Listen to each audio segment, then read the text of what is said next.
Hi sir, నా పేరు తులసి ప్రసన్న. ఎక్కువ హిందీ సాంగ్స్ వాడారు, తెలుగు సాంగ్స్ ఎందుకు వాడలేదు? అదేనమ్మా, ఇప్పుడు దాన్ని ఏమంటారు, బాటప్ ఇన్ హైదరాబాద్.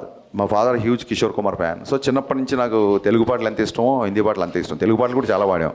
అందులో డైలాగ్ ఉంటుంది సుదర్శన్ది, ఏంది మా ఎప్పుడు చూసినా హిందీ పాటలేనా, తెలుగు మా సాంగ్ ఏంటో చూపిద్దాం అనగానే మీకు గ్యాంగ్ లీడర్ల సాంగ్ వస్తుంది. సో అమ్మాయి Marwadi family and hero orchestra కాబట్టి అమ్మాయికి హిందీలో అప్రోచ్ అవ్వడానికి బాగుంటుంది. అమ్మాయికి హిందీలో నాకు థాట్ నుంచి ఒక 2-3 హిందీ పాటలు కొంచెం ఎక్కువ పెట్టాం. అవి ఇప్పుడు మీరు ఫీడ్బ్యాక్ ఇచ్చాక అవి కట్ చేసాం డెఫినెట్గా. Thank you. సో యా, అది ఆ క్వశ్చన్ అడిగింది. Thank you. Hi sir. Yeah, ఇది రెండో క్వశ్చన్ అనేది. అదే డౌట్ వచ్చింది. ఎస్ సార్, ఒకవేళ మల్టీ స్టార్ తీస్తే రవితేజానతో పవర్ స్టార్ పవన్ కళ్యాణ్ గారితో ఇద్దరితో ఏమైనా ప్లాన్ చేసే ఏమైనా ఛాన్స్ ఉందా? యా, మల్టీ స్టార్ అంటే జరిగితే అదే జరగాలని కోరుకుంటున్నాను. Thank you sir. అండ్ ఫ్యూచర్లో ఏమైనా మెగాస్టార్తో ఏమైనా మూవీ ప్లాన్ చేసే ఛాన్స్ టాక్స్ ఉన్నాయి, కానీ అది ఏది కన్ఫర్మ్ కాకుండా కన్స్ట్రక్ట్గా లేకుండా చెప్తే బాగోదు. పెద్ద పెద్ద హీరోల గురించి ముందే చేసేస్తున్నాం అని చెప్పడం కరెక్ట్ కాదు.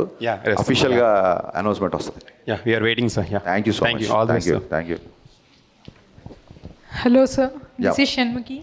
ఈ మూవీ నుంచి మీకు ఆడియన్స్ నుంచి వచ్చిన ఫీడ్బ్యాక్ ఏంటి? నెక్స్ట్ మూవీలో అది రిపీట్ చేయకుండా ఉండడానికి మీరు ఏం చేయాలనుకుంటున్నారు? యా, ఇక్కడ ఈ మూవీ నుంచి నేను నేర్చుకుంది ఏంటంటే, ఖచ్చితంగా సెకండ్ హాఫ్లో రవితేజ అనే ఎంటర్టైన్మెంట్ కొంచెం తగ్గింది అని చెప్పారు. So even though there is a necessity of story telling, A hero నుంచి ఏవైతే ఎక్స్పెక్ట్ చేస్తారో ఆ ఎలిమెంట్స్ అసలు మిస్ అవ్వకూడదు. At the same time second half story కొంచెం సింగిల్ థ్రెడ్లో ఉంటుంది. ఇంకా ఇంట్లోకి వెళ్ళాడంటే రైడ్ కంటిన్యూగా జరుగుతూ ఉంటుంది. సో ఖచ్చితంగా ఆ ఒక్క థ్రెడ్, అలాంటి ఒక స్లైట్గా ఉన్న థ్రెడ్స్ కంప్లీట్ సినిమా చూపించడానికి ఒక్కొక్కసారి సరిపోకపోవచ్చాము. సో 100% స్క్రిప్ట్ మీద ఇంకా బాగా వర్క్ చేయాలనేది నేను ఖచ్చితంగా ఈ సినిమా ద్వారా నేర్చుకున్నాను చెప్పడానికి నేను మాట పడతాను. హలో సార్, అదే కొత్తగా వచ్చే ఇప్పుడు యాస్పైరింగ్ డైరెక్టర్స్కి మీరు ఇచ్చే సలహాలు ఏంటి? ప్రస్తుతం సలహాలు తీసుకునే పొజిషన్లో ఉన్న తమ్ముడు.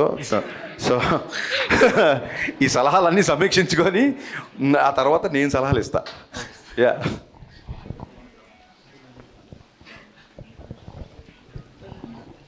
రైడ్ అన్నారు, అటాక్ అన్నారు, ఇంతేనా? హలో సార్, మీరు కొత్త హీరోయిన్తో చేయడం is a big challenge and తను ఇంత బాగా యాక్ట్ చేయడానికి అండ్ తెలుగు డబ్బింగ్ బాగా చెప్పడానికి మీరే మెయిన్ రీజన్ అంటున్నారు. సో మీ ఒపీనియన్ ఏంటి? యా, తెలుగు డబ్బింగ్ చెప్పడానికి మా డైరెక్షన్ డిపార్ట్మెంట్ ఓపిక. వాళ్ళు రోజు అమ్మాయితో మొత్తం చెప్పించి అది అయిపోయిన తర్వాత నేను కరెక్షన్ అని పిలిచేవాళ్ళు. అమ్మాయి తెలుగు డబ్బింగ్ బాగా చెప్పడానికి అమ్మాయి ఇంట్రెస్ట్ బేసిక్గా. సో కొత్త హీరోయిన్స్ అంటే ఏం లేదండి, నేను ఈ సినిమా ఫాస్ట్గా ఫినిష్ చేద్దాం అనుకున్నాను. బిజీగా ఉండే హీరోయిన్లు వాళ్ళ గురించి డేట్స్ ప్రాబ్లం. నేను డీజే కానీ లేకపోతే పవన్ కళ్యాణ్ గారితో గబ్బర్ సింగ్ చేసినప్పుడు శృతి హాసన్ కానీ పెట్టడం కానీ, వాళ్ళు 1-2 ఫిల్మ్స్ చేసిన వాళ్ళు అంటే ఎక్కువ బిజీగా లేని వాళ్ళు ఉంటే నాకు కొంచెం నా షూటింగ్ కంఫర్ట్ ఉంటుందని. బట్ భగవంతుడి దేవల్ల నా సినిమా తర్వాత వాళ్ళు టూ మచ్ బిజీ అయిపోతున్నారు.